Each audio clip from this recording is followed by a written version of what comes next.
जो इस जन्म में राजा है वही कर्मवश अगले जीवन में कुत्ता बन सकता है। वह एक प्रकार की अवस्था से दूसरे प्रकार की अवस्था में रख दिया जाता है। बिना आत्म साक्षात्कार तथा ज्ञान के बद्ध जीवन चलता रहता है और मनुष्य अपने को झूठे ही राजा, दास, कुत्ता या बिल्ली कहलाने का दावा करता है। भगवद गीता में कहा गया है कि आत्मज्ञानी कभी शरीर के सुख तथा दुख से विचलित नहीं होता। यह भौतिक शरीर आत्मा से सर्वथा पृथक है और शरीर के सुख तथा दुख व्यर्थ हैं। जय श्री कृष्ण भक्तों, यह कथा राजा भरत की है, जो देहात्म बुद्धि से सर्वथा परे थे, किंतु अपने अंतिम समय में अपनी एक छोटी सी गलती के कारण अगले जन्म में एक हिरण का जन्म लेना पड़ा। भरत महाराज भगवान ऋषभदेव के ज्येष्ठ पुत्र सर्वोच्च भक्त थे। अपने पिता की आज्ञा का पालन करते हुए जिन्होंने उन्हें सिंहासन पर बैठने का निर्णय पहले ही ले रखा था, वे तदनुसार पृथ्वी पर राज्य करने लगे। समस्त संसार पर राज्य करते हुए वे अपनी माता के आदेशों का पालन करने लगे और उन्होंने विश्वरूप की कन्या पंचजनी से विवाह किया। पहले इस देश का नाम अजनाभव वर्ष था, किंतु महाराज भरत के शासनकाल से इसका नाम भारतवर्ष पड़ा।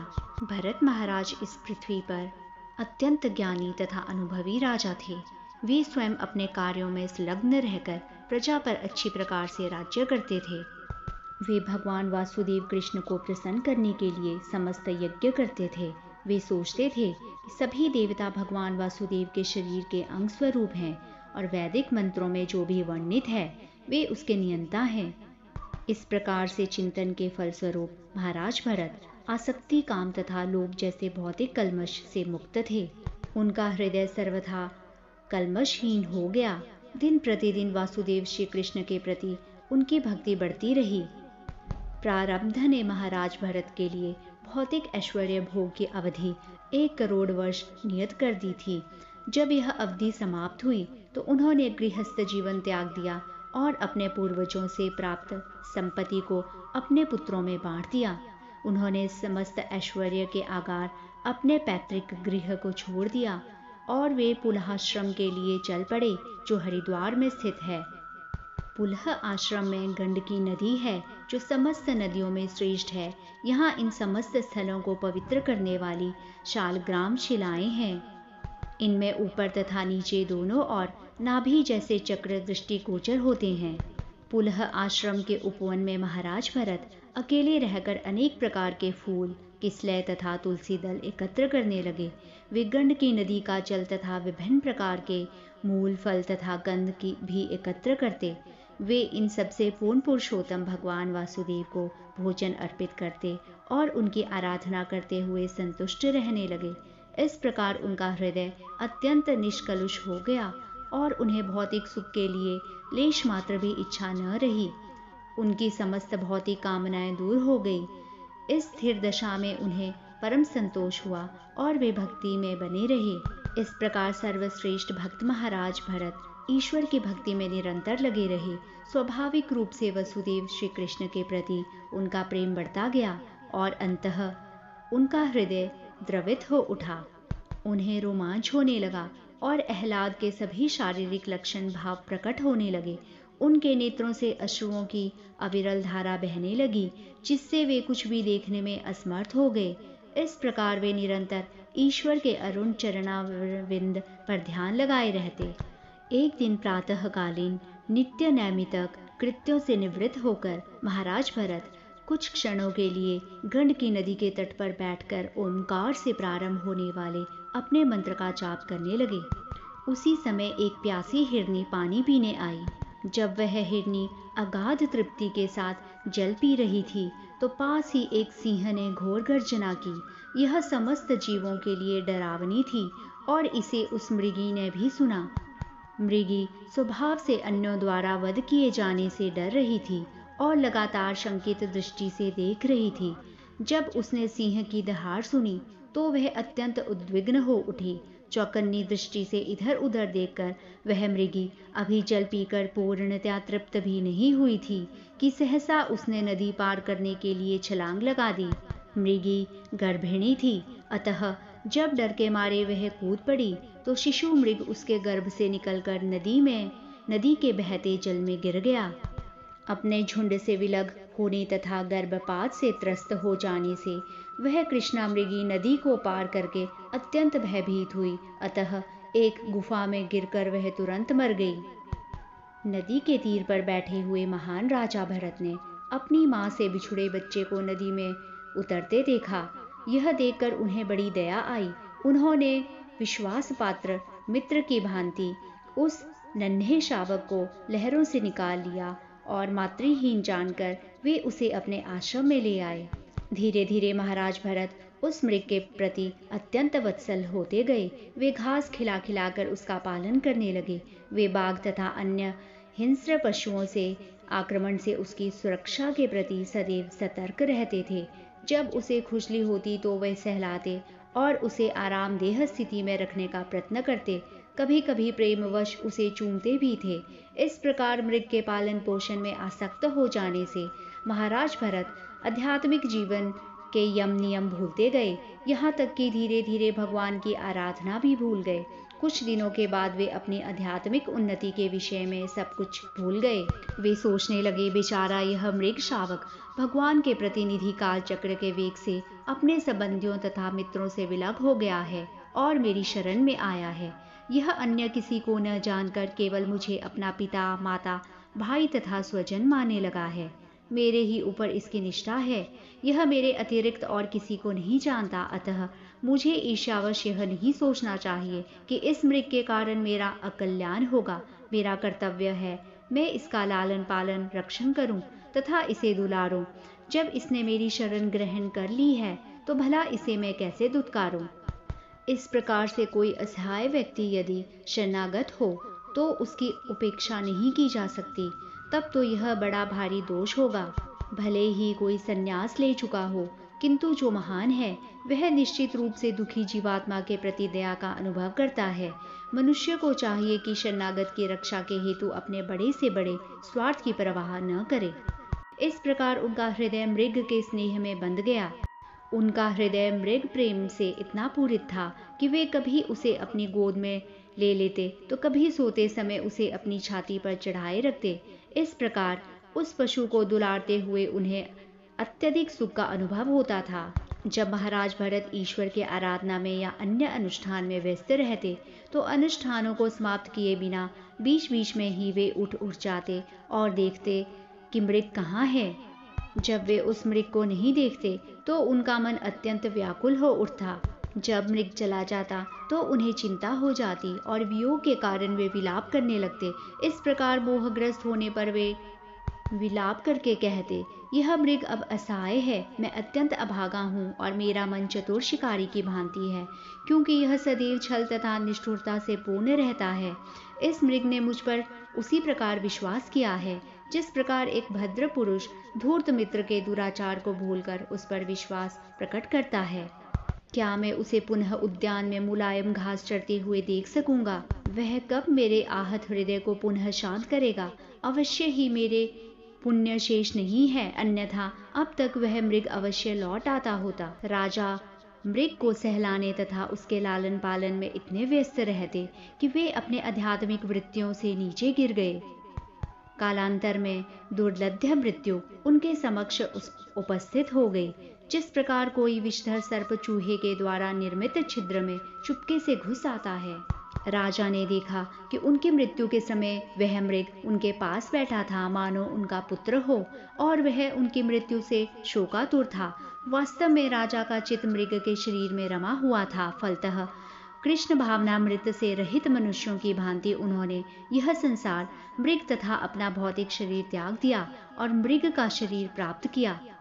किंतु इससे एक लाभ हुआ। यद्यपि उन्होंने मानव शरीर त्याग कर मृग का शरीर प्राप्त किया था, किंतु उन्हें अपने पूर्व जीवन की घटनाएं भूल नहीं पाई थी। जैसा कि भगवद गीता में कहा गया है, यम यम वापि स्मरन् भावम तज्जन्ते कलेवरम तम तमे वैति कौन्तेय सदा तद्भाव भावितः। जिस भाव का स्मरण करते हुए जीव देह त्यागता है, वह निसंदेह उसको ही प्राप्त होता है। शरीर त्यागने के बाद मनुष्य की मृत्यु के समय जैसी मानसिक स्थिति होती है, वह उसी के अनुसार अन्य शरीर प्राप्त करता है। मृत्यु के समय कोई भी मनुष्य सदैव उसी विषय को सोचता रहता है जिसमें वह आजीवन उलझा रहता है। इस नियम के अनुसार क्योंकि भरत महाराज भगवत भक्ति भूलकर निरंतर मृग के चिंतन में डूबे रहते थे, इसीलिए उन्हें मृग का शरीर प्राप्त हुआ। किंतु भक्ति का चरम स्तर प्राप्त होने के कारण उन्हें पूर्व जीवन की घटनाएं विस्मृत नहीं हुई थी। इस विशेष वरदान ने उन्हें आगे की अधोगति से बचा लिया। मृग शरीर प्राप्त करने पर भी भरत महाराज अपने पूर्व जन्म की दृढ़ भक्ति के कारण उस शरीर को धारण करने का कारण जान गए थे। अपने विगत तथा वर्तमान शरीर पर विचार करते हुए वे अपने कृत्यों पर पश्चाताप करते हुए इस प्रकार बोले, कैसा दुर्भाग्य है कि मैं स्वरूप सिद्धों के पद से गिर गया हूँ। आध्यात्मिक जीवन बिताने के लिए मैंने अपने पुत्रों, पत्नी तथा घर का परित्याग किया और वन के एकांत पवित्र स्थान में आश्रय लिया और भगवान की भक्ति, श्रवण, चिंतन, कीर्तन में निरंतर लगा रहा।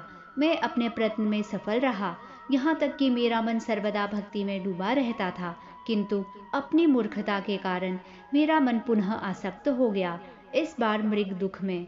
अब मुझे मृग शरीर प्राप्त हुआ है और मैं अपनी भक्ति साधना से बहुत नीचे गिर चुका हूँ। यद्यपि भरत महाराज को मृग शरीर प्राप्त हुआ, किंतु निरंतर पश्चाताप करते रहने से वे सांसारिक वस्तुओं से पूर्णतः विरक्त हो गए थे। उन्होंने ये बातें किसी को प्रकट नहीं होने दी। उन्होंने अपनी मृगी माता को अपने जन्म स्थान पर्वत पर छोड़ दिया और स्वयं शालग्राम के वन में पुलस्त्य तथा पुलह के आश्रम में पुनः चले आए। किसी को भी अपना विगत जीवन बताए बिना वे उस आश्रम में मात्र सूखी पत्तियां खाकर रहते थे। इस प्रकार वे इस मृग शरीर के अंत की प्रतीक्षा करते रहे। अंत में उस तीर्थ स्थल में स्नान करते हुए उन्होंने वह शरीर छोड़ दिया। मृग शरीर त्याग कर भरत महाराज ने एक विशुद्ध ब्राह्मण के कुल में जन्म लिया। वह ब्राह्मण अंगिरा गोत्र से संबंधित था और ब्राह्मण के समस्त गुणों से संपन्न था। वह सदैव समाधि में रहता था।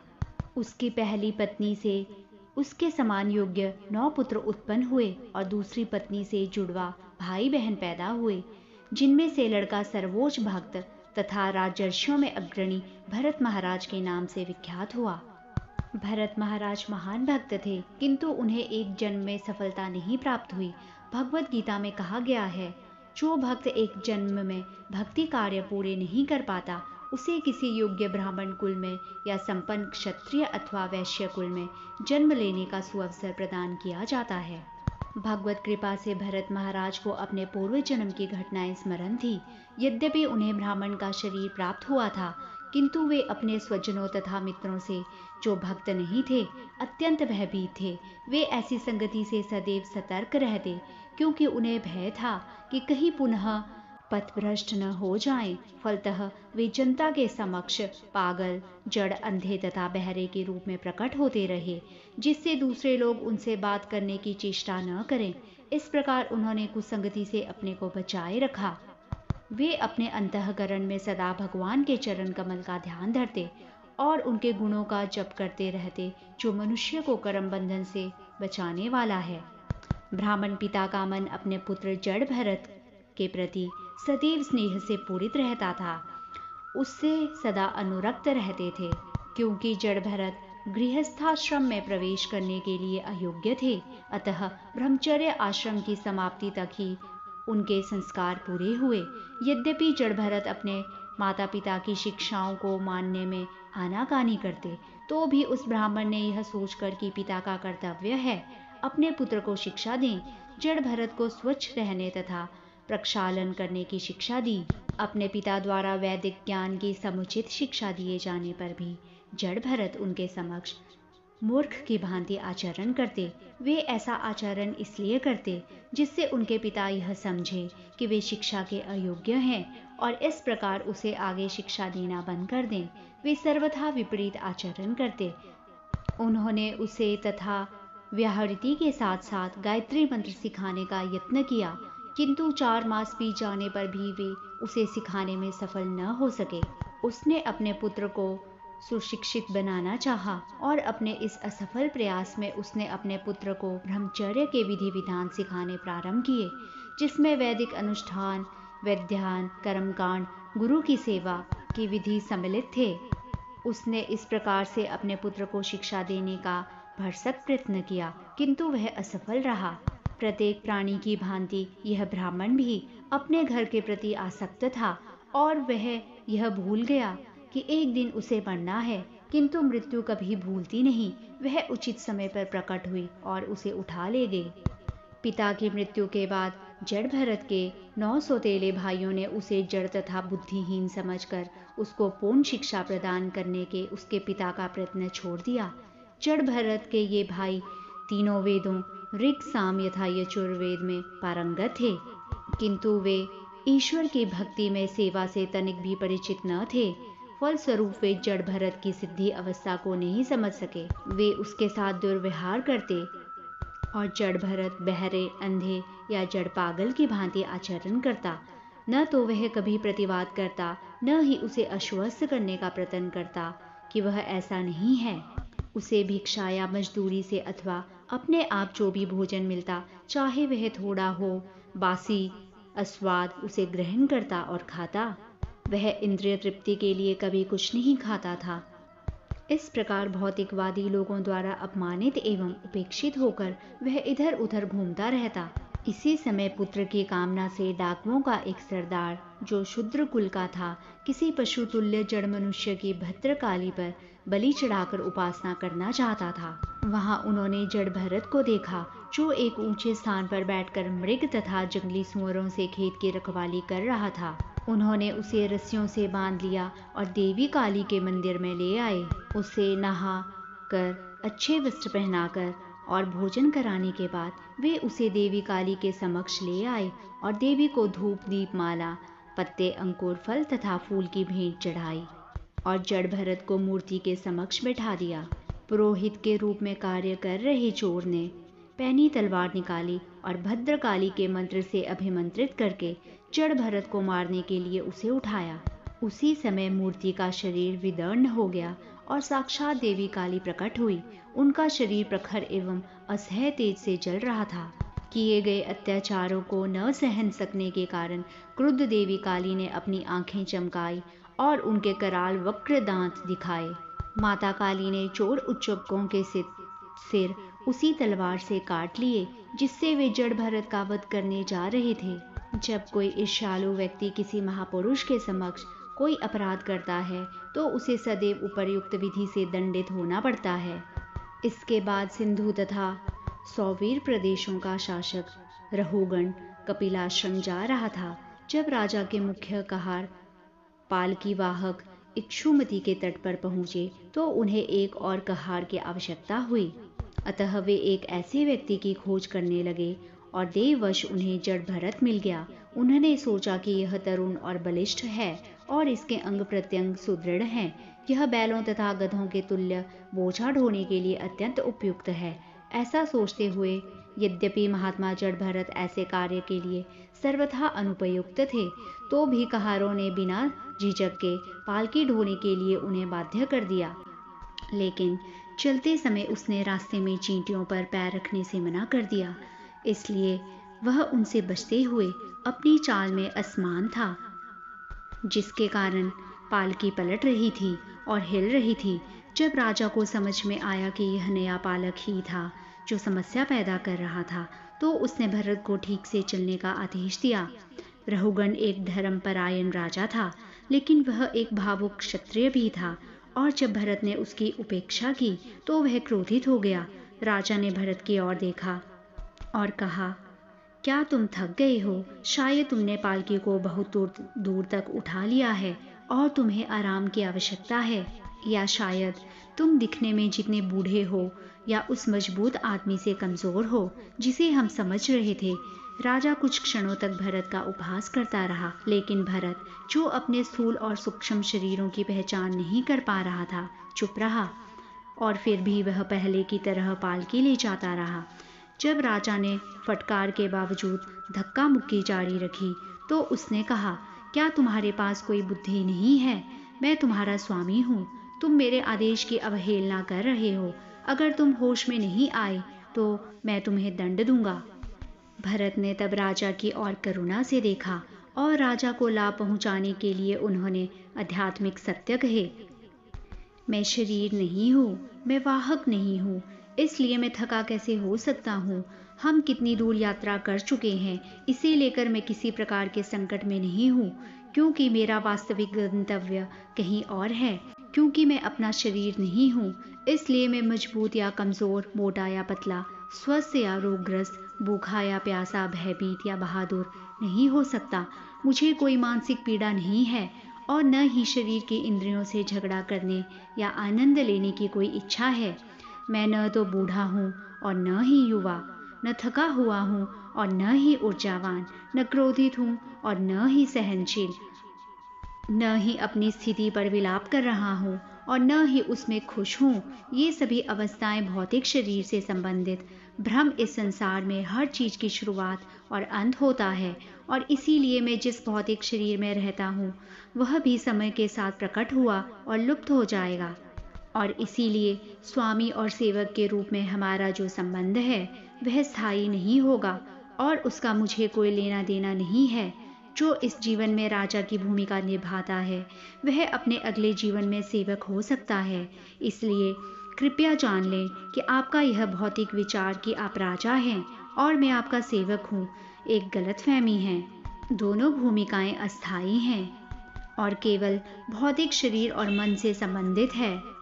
इन बहुमूल्य उपदेशों को सुनकर राजा रहुगण का अभिमान चूर चूर हो गया और वे पालकी से उतरकर भरत के चरणों में गिरकर क्षमा मांगने लगे। भरत ने राजा रहुगण से कहा, तुम माया के मुंह में पड़कर भौतिक भोगों में गिर गए हो। दूसरों को दंड देना और पुरस्कृत करना जैसे अपने राजसी कर्तव्यों को त्याग दो और सभी के मित्र बनो। भौतिक भोगों के प्रति आसक्ति त्याग दो और हरि सेवा की तलवार से माया की रस्सियां काट दो। इस तरह तुम भव से मुक्त हो जाओगे। जड़ भरत ने राजा से कहा, यह अनियंत्रित मन जीवात्मा का सबसे बड़ा शत्रु है। यदि इसकी उपेक्षा की जाती है या इसे अवसर प्रदान किया जाता है तो यह प्रबल से प्रबलतर होकर विजयी बन सकता है। यद्यपि यह यथार्थ नहीं है, किंतु यह अत्यधिक प्रबल होता है। यह आत्मा की स्वाभाविक स्थिति को आच्छादित कर देता है। हे राजन, इस मन को गुरु के चरणाविंद तथा भगवान की सेवा रूपी अस्त्र से जीतने का प्रयत्न कीजिए। जड़ भरत ने कहा, हे राजा रहुगण, इस संसार रूपी जंगल में अत्यंत प्रबल लुटेरे हैं। जब बद्धजीव कुछ भौतिक लाभ के हेतु इस जंगल में प्रवेश करता है तो ये लुटेरे उसे गुमराह कर देते हैं। इस प्रकार बद्धवाणिक व्यापारी यह नहीं समझ पाता कि वह अपने धन को किस प्रकार खर्चे और यह धन इन लुटेरों द्वारा छीन लिया जाता है। जिस प्रकार चौकसी में पले मेमने को उठा ले जाने के लिए जंगल में भेड़िए, सियार तथा अन्य हिंस्र पशु रहते हैं, उसी प्रकार पत्नी तथा संतान उस वाणिक के हृदय में प्रवेश करके अनेक प्रकार से लूटते रहते हैं। इस प्रकार मनुष्य जंगल में चोरों द्वारा लूट लिया जाता है। जीवन का उद्देश्य न जानने से मनुष्य गुमराह होता रहता है। जीवन का उद्देश्य तो विष्णु है। इस संसार रूपी जंगल में मार्ग में घर, संपत्ति, कुटुंबे इत्यादि से भ्रमित बुद्धि वाला वणिक सफलता की खोज में एक स्थान से दूसरे स्थान को दौड़ता रहता है। कभी कभी उसका हृदय अपने शत्रुओं के कटु वचनों जैसी प्रतीत होने वाली उल्लुओं की ध्वनि से विचलित हो उठता है। कभी वह बिना फल फूल वाले वृक्षों का आश्रय ग्रहण करता है क्योंकि वह भूखा होता है, किंतु उसे कुछ न मिलने से कष्ट भोगना पड़ता है। कभी कभी वह ऐसे विशाल प्रसाद की कल्पना करने लगता है जिसमें वह अपने परिवार तथा अपने धन समेत सुखपूर्वक रह सके। यदि ऐसा हो सके तो वह अपने को अत्यंत संतुष्ट समझता है, किंतु ऐसा तथाकथित सुख क्षणिक होता है। इस प्रकार बद्धजीव वस्तुतः माया की गोद में सो रहा होता है। मनुष्यों को यह पता नहीं चल पाता कि वे इस संसार में वास्तव में सो रहे हैं और उन्हें आध्यात्मिक जीवन का कोई ज्ञान नहीं रहता। चैतन्य महाप्रभु कहते हैं, मैं प्रत्येक जीव को चीर निद्रा से जगाने का औषधि लाया हूँ। आप ईश्वर का पवित्र नाम हरे कृष्ण महामंत्र को अंगीकार करें और जगें। हे जीवात्मा, तुम इस संसार में सो रहे हो, उठो और मनुष्य जीवन का लाभ उठाओ। भगवत गीता में भी कहा गया है, जो सब जीवों के लिए रात्रि है, वही संयमी पुरुषों के जगने का समय है। भौतिक जीवन रूपी जंगल के मार्ग में मनुष्य पहले अपने माता पिता को खोता है और उनकी मृत्यु के बाद वह नवजात बच्चों से आसक्त हो जाता है। इस तरह वह भौतिक प्रगति के मार्ग में घूमता रहता है और अंत में अत्यंत व्यथित हो जाता है। किसी को मृत्यु के क्षण तक यह पता नहीं चल पाता कि वह उससे किस प्रकार निकले। परम भक्त जड़ भरत से उपदेश ग्रहण करने के पश्चात सौवीर का राजा रहुगण आत्मा की स्वाभाविक स्थिति से पूर्णतया परिचित हो गया। उसने देहात्म बुद्धि का सर्वशः परित्याग कर दिया। जय श्री कृष्ण भक्तों, यहाँ पर श्रीमद् भागवत के पंचम स्कंद के भाग 3 का समापन होता है।